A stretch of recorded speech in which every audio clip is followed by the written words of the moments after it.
के गहरे रहस्य चैनल पर। आशा करती हूँ आप सब लोग अच्छे और स्वस्थ होंगे। आज हम देखेंगे इस वीडियो के माध्यम से आपके पार्टनर की एनर्जी। देखते हैं आपके पार्टनर किस एनर्जी में हैं। के लिए हम उस कहानी को समझेंगे एक कैरेक्टर के माध्यम से। वो कहानी आपकी एनर्जी होगी, उसको हम देंगे एक नाम, ठीक है। तो आप इस तरह इस वीडियो से अपनी एनर्जी के उस करैक्टर के माध्यम से कनेक्ट करने की कोशिश करना। सबसे पहले उसके लिए मैं करूँगी कार्ड्स को क्लींस, ठीक है, ताकि वो आप लोगों के साथ कनेक्ट हो पाए।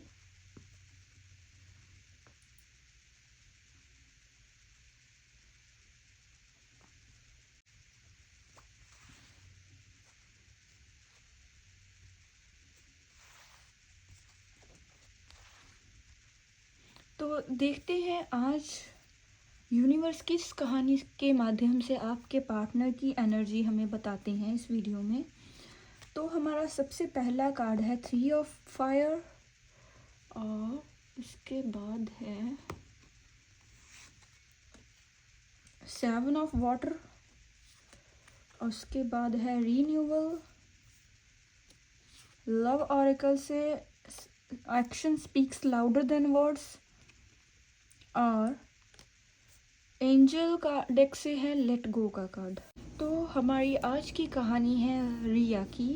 यूनिवर्स ने हमें आज की कहानी में आपकी एनर्जी को नाम दिया है रिया का।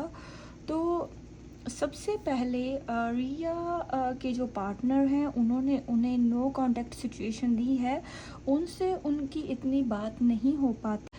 तो रिया चाहती है कि वो अपने पार्टनर की फीलिंग को जान पाए। इसके लिए रिया जाती है एक टैरो रीडर के पास और उनसे जब वो रीडिंग लेती है तो उसके सामने ये कार्ड्स आते हैं।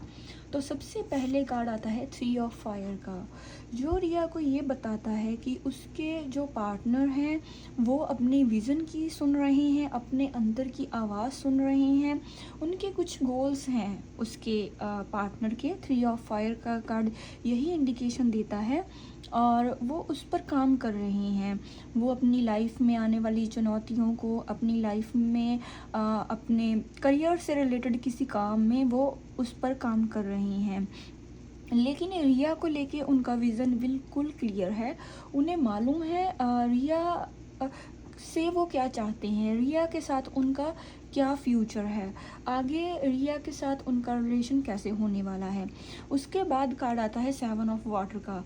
यो इस चीज़ का इंडिकेशन है कि उसके जो पार्टनर हैं बहुत ज़्यादा एनालाइज करते हैं, बहुत ज़्यादा सोचते हैं रिया के बारे में। इतना ज़्यादा वो सोचते हैं कि चॉइसेस तो उनके पास हैं, चॉइसेस तो उनके पास काफ़ी हैं, लेकिन वो उनमें से रिया को ही ज़्यादा प्रायोरिटी देते हैं, ओवर एनालाइज रिया को ही करते हैं, क्योंकि उन्हें इस चीज़ के बारे में रिया के पार्टनर को पता है कि जो क्वालिटीज़ रिया में है, जो स्पेशल फील रिया उन्हें करवाती है, वो कोई और नहीं करवा सकता। तो इसलिए वो जो अगर उनके पास चॉइसेस हैं, जो भी उनकी एनर्जी में चल रहा है, जो उनकी लाइफ में चीज़ें चल रही हैं, लेकिन जो रिया है वो सबसे अलग है। जो रिया की अपीयरेंस है वो सबसे अलग है, जो रिया की क्वालिटीज़ है वो अलग हैं सबसे। जो रिया ने अपने पार्टनर को हमेशा अलग फील करवाया है, उनको वो अलग, वो स्पेशलाइज की जो फीलिंग है वो रिया से ही आती है। रिया को टैरो ये चीज़ इंडिकेशन कर रहे हैं कि उनके पार्टनर के पास भले ही चॉइसेस हों, भले ही थर्ड पार्टी की सिचुएशन है, भले ही कुछ भी हो, लेकिन उनके टॉप लिस्ट में रिया ही सबसे पहले है। उनके जो पार्टनर हैं वो रिया के बारे में ही ज़्यादा सोचते हैं, रिया के बारे में ही कंपैशनेट हैं, रिया को ही वो सीरियसली लेती हैं। तो लेकिन इस समय रिया के मन में बहुत ज़्यादा चिंता है, बहुत ज़्यादा वो सोचती है अपने पार्टनर को लेके, बहुत ज़्यादा सीरियस है। वो चाहती है कि उसके पार्टनर उससे बात करे, बहुत ही कंपैशनेट फील करती है, बहुत ही रोमांटिक फील करती है, बहुत ज़्यादा सोचती है, अपना फ़ोन उठा उठा के वो देखती है। वो टैरो रीडर से क्वेश्चन भी करती है कि क्या वो जैसा वो सोचती है अपने पार्टनर को लेके, क्या उसके पार्टनर भी उसके बारे में ऐसा ही सोचते हैं? क्या उसके पार्टनर की भी सेम फीलिंग है उसके बारे में? तो रिया की ये फीलिंग है, रिया के मन में ऐसे बहुत सारे सवाल हैं। हाँ, क्योंकि वो चाहती है, जितना सीरियस वो चाहती है कि अपने पार्टनर को लेना, वो चाहती है जितना वो इस रिलेशन में इन्वेस्ट कर रही है उसके पार्टनर भी उतना ही इन्वेस्ट करें। तो इस तरह से रिया के मन में अपने पार्टनर को लेके, अपने रिलेशन को लेके बहुत ज़्यादा सवाल हैं, और वो उसके मन में ये है कि उसकी जो नो कांटेक्ट सिचुएशन है ये कब ख़त्म होगी, और उसके पार्टनर ने उसको उसके साथ ये बिहेव क्यों किया, और कब उसके साथ वो बात करेंगे। तो टैरो कार्ड्स उसे यही रिया को इंडिकेशन देते हैं कि उनका विज़न उसके पार्टनर का उसके लिए बिल्कुल क्लियर है, और उसको एनालाइज तो वो बहुत ज़्यादा करते हैं। 7 ऑफ वाटर का कार्ड है, लेकिन साथ ही साथ अगर हम फ्यूचर की बात करें तो रीन्यूअल का कार्ड है। रीन्यूअल का कार्ड ये कह रहा है आने वाले समय में उनके रिलेशन में कुछ रीबर्थ होने वाला है, उनके रिलेशन का नया जन्म होने वाला है। यही रिलेशन नए सिरे से उनका ये स्टार्ट होगा। उसके पार्टनर ये बहुत ही रिफ्लेक्ट करने वाले हैं, एकदम से उसकी लाइफ में आएंगे, एकदम से उसे मैसेज करेंगे, एकदम से उसे कांटेक्ट करेंगे। वो तब उसे मैसेज करेंगे जब उसके मन में भी ना हो, जब उसने इस चीज़ के बारे में सोचा भी ना हो। अनएक्सपेक्टेड सा उनका एक कदम होगा उसकी तरफ, एक्सपेक्टेड सा वो एक्शन लेंगे, अनएक्सपेक्टेड सा उसे मैसेज करेंगे जब उसने इस चीज़ के बारे में सोचा भी ना होगा। लेकिन वो बहुत ज़्यादा सोचती है अपने पार्टनर के बारे में, बहुत ज़्यादा सीरियस फील वो करती है अपने पार्टनर के बारे में। तो सेम आने वाले समय में रीन्यूअल का कार्ड यही कह रहा है, जैसी आज उसकी फीलिंग है अपने पार्टनर को लेके, आने वाले समय में सेम फीलिंग उसके पार्टनर की भी होने वाली है। अगर हम समय की बात करें तो वो आज से एक महीने के बीच में उसका रीयूनियन होगा। बहुत ज़्यादा एनर्जी है इस चीज़ की, बहुत ज़्यादा इंडिकेशन है इस चीज़ की। और उसके बाद ऑरेकल डेक से कार्ड आता है actions speak louder than words. ये इस चीज़ का इंडिकेशन देता है रिया को कि उसे जैसा वो अपने पार्टनर के लिए सोचती है, ऑरेकल्स ये इस वर्ड्स के थ्रू कहते हैं, ये याद दिलाना चाहते हैं कि असली बदलाव तभी होगा, उसके सपने उसके पार्टनर के साथ तभी पूरे होंगे जब वो इस रिलेशन पर वर्क करेगी, जब इस रिलेशन में वो एक्शन लेगी और अपनी फीलिंग्स को देखे, अपने रिलेशन को देखे, अपने शब्दों से, अपने विचारों से परे जाकर वो एक इस रिलेशन पर कदम उठाए, इस रिलेशन पर काम करे, ठीक है। और उसके लिए वो एक एक्शन ले। अगर उसके पार्टनर उससे बात नहीं कर रहे, वो आगे से एक स्टेप ले, वो अपने पार्टनर के लिए एक्शन ले, वो उन्हें अपनी फीलिंग शेयर करे, उसके मन में क्या है और वो क्या फील करती है, वो कुछ स्पेशल फील करवाए अपने पार्टनर को। हाँ, तो इस तरह रिया को अब टैरो कार्ड से एक क्लैरिटी मिल रही है। उसे अपने पार्टनर की फीलिंग तो समझ आ चुकी है, अब उसे ये भी समझ आ चुका है कि नो कांटेक्ट सिचुएशन उसने कैसे ख़त्म करनी है।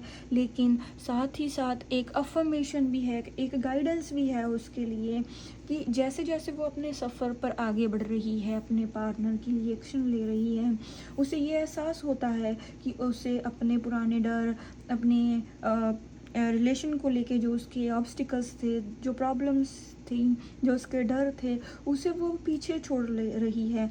क्योंकि उसके साथ ऑरेकल का नेक्स्ट एंजल गाइडेंस का नेक्स्ट कार्ड आता है लेट गो, जो उसे ये सिखाता है कि अतीत को, पुरानी चीज़ों को पकड़ के उसे आगे बढ़ना है इस रिलेशन में। इसमें जो प्रॉब्लम्स हैं, जो पुरानी प्रॉब्लम्स थी, उसके बारे में इतना नहीं सोचना है, उन्हें उसे पीछे छोड़ के आगे बढ़ना है। तो इस तरह से रिया के मन की बहुत सारे सवाल हैं जो अब पूरे हो रहे हैं उसके इस कहानी के माध्यम से। रिया को इन कार्ड्स के माध्यम से बहुत क्लैरिटी मिल रही है, बहुत उसके सवालों के बहुत ज़्यादा जवाब मिल चुके हैं। अब उसे उसके मन में एक होप आ चुकी है, एक कहीं ना कहीं एक होप के साथ, और एक्शन कैसे लिया जाए, रिलेशन को आगे कैसे बढ़ाया जाए, और ये उसके मन में चीज़ें क्लियर हो चुकी हैं। वो क्या सीख देना चाहते हैं इस रिया की कहानी के माध्यम से, तो हम इसी कंक्लूजन पर पहुँचे हैं।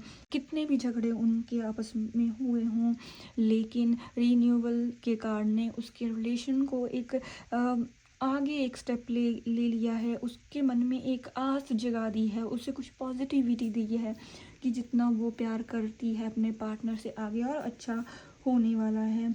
लेकिन उसको उस अपना जो रिलेशन है उसे अच्छा करने के लिए उस पर एक्शन लेना है। जो बुरी चीज़ें हैं, जो पॉजिटिव नेगेटिव चीज़ें हैं, उन्हें पीछे छोड़ के और उसे पॉजिटिव वे में आगे जाना है, पॉजिटिव वे से आगे सोचना है, एक नई शुरुआत करनी है, साथ ही खुश होकर आत्मविश्वास से उसे अपने अंदर भरना है।